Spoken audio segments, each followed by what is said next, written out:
शेंदुर्णी नगरपंचायतीत मोठी राजकीय उलथापालथ. राष्ट्रवादी काँग्रेसच्या 7 नगरसेवकांचा शिंदे गटात प्रवेश.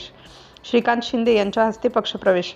शेंदुर्णीच्या राजकीय समीकरणांना नवे वळण. शेंदुर्णी नगरपंचायतीच्या राजकारणात मोठी राजकीय घडामोड घडली असून राष्ट्रवादी काँग्रेस आणि काँग्रेस पक्षाच्या माध्यमातून निवडून आलेल्या तब्बल 7 नगरसेवकांनी उपमुख्यमंत्री एकनाथ शिंदे यांच्या नेतृत्वाखालील शिवसेनेच्या शिंदे गटात प्रवेश केला. शिवसेनेचे नेते तथा खासदार श्रीकांत शिंदे यांच्या हस्ते हा पक्षप्रवेश करण्यात आल्याने शेंदुर्णीच्या राजकीय वर्तुळात खळबळ उडाली आहे. शेंदुर्णी नगरपंचायतीच्या निवडणुकीनंतर स्थानिक राजकारणात विविध पक्षांचे नगरसेवक आपल्या राजकीय भूमिकेनुसार कार्यरत होते. मात्र आता राष्ट्रवादी काँग्रेस आणि काँग्रेसमधून निवडून आलेल्या 7 नगरसेवकांनी शिंदे गटात प्रवेश केल्याने नगरपंचायतीतील राजकीय समीकरणांना मोठे वळण मिळाले. या पक्षप्रवेशामुळे शेंदुर्णी शहरातील आगामी राजकीय वाटचालीबाबत चर्चेला उधाण आलं असून नगरपंचायतीतील सत्तेचे गणित, विविध समित्यांमधील समीकरणे आणि आगामी स्थानिक राजकारण यावर या घडामोडीचा परिणाम होण्याची शक्यता व्यक्त केली जात आहे.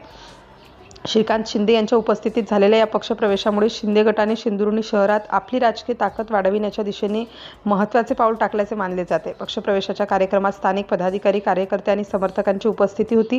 राष्ट्रवादी काँग्रेस आणि काँग्रेसमधून निवडून आलेल्या नगरसेवकांनी शिंदे गटाची वाट धरल्याने आगामी काळात शेंदुर्णीच्या राजकारणात आणखी काही राजकीय घडामोडी होणार का याकडे नागरिकांचे लक्ष लागले आहे.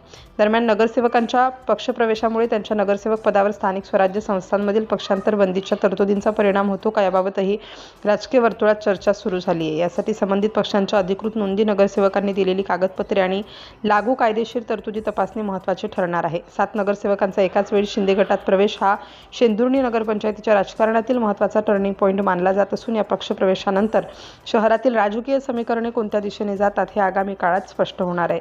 सिटी इंडिया न्यूजसाठी प्रतिनिधी राहुल चौधरी.